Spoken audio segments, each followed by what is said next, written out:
दोस्तों, एक मिनट मेरी बात सुन लीजिए। मानती हूँ मैं एक गरीब हूँ, मेरे पास वीडियो बनाने के लिए तरह तरह के सामान नहीं है। बहुत मेहनत से वीडियो बनाती हूँ। दोस्तों, कोई मेरा सपोर्ट नहीं करता, पर आप तो कर दीजिए प्लीज। হ্যালো এভরিওয়ান, সবাই কেমন আছো? আশা করছি সবাই ভালো আছো। এখন তো শীতের মরশুম, শীতকাল মানেই যেটা চোখের সামনে ভেসে ওঠে সেটা হলো পিঠেপুলি। তো শীতকালে কার কার গরম গরম পিঠে খেতে ভালো লাগে অবশ্যই কিন্তু কমেন্ট করে আগে জানিও। আজকে তোমাদের সামনে তাই করে দেখানো হচ্ছে পাটিসাপটা পিঠে।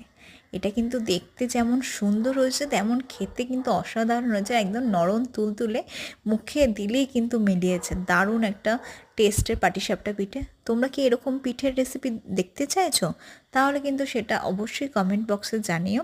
তাহলে কিন্তু তোমাদের জন্য, শুধুমাত্র তোমাদের জন্য এই পিঠের রেসিপিগুলো আমরা শেয়ার করব। চলো টাটা,